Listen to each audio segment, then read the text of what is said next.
అందరికి నమస్కారం. తెలంగాణ రాష్ట్రంలో ప్రశ్నించడం తప్ప, భారత రాజ్యాంగం ఇచ్చిన భావస్వేచ్ఛను వాడుకోవడం తప్ప ఇదెక్కడి న్యాయం?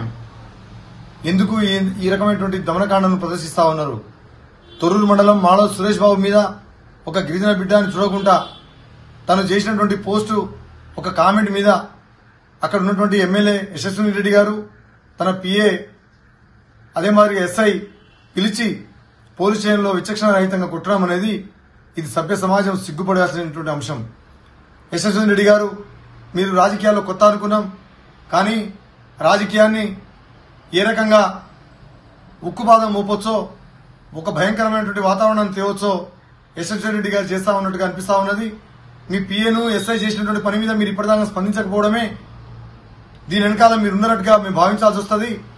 మీరు తప్పకుండా వెంటనే స్పందించండి, దాని మీద వివరణ ఇవ్వండి, బాధ్యుల మీద చట్టపరమైన చర్యలు తీసుకొని మీరే సిఫార్సు చేయండి. కాదంటే ఖచ్చితంగా దీని వెనకాల మీరు కూడా ఉన్నట్టుగా మేము భావిస్తాం.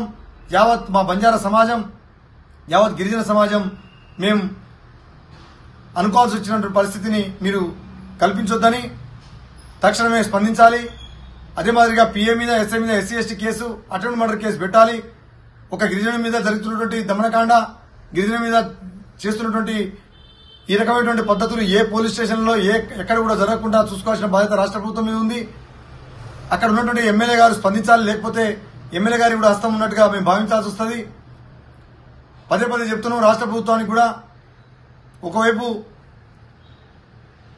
రకరకాల అవమానాలు, రకరకాల పరిస్థితుల్లో కొట్టుమిట్టాడుతున్న గిరిజనానికి ఒక ఎమ్మెల్యే స్థాయి వ్యక్తి, వారి పిఏ, ఎస్ఐ కలిసి ఈ దారుణాన్ని ఒడిగట్టడం అనేది మీరు కూడా సహిస్తారని నేను భావించట్లేదు. కాబట్టి తక్షణమే రాష్ట్ర ప్రభుత్వం కూడా స్పందించాలి, ఎమ్మెల్యే గారు స్పందించాలి. కాదంటే మా యావత్ బంజారా జాతి మొత్తం క్షేత్రస్థాయిలో ఎక్కడికక్కడ మిమ్మల్ని నిలదీస్తాం. ఒకవేళ ఎమ్మెల్యే యశస్విని రెడ్డి గారు స్పందించకపోతే సేవలాల్ మహిళా సేనతోటి మీకు తగిన బుద్ధి చెప్తామని సందర్భంగా హెచ్చరిస్తాం.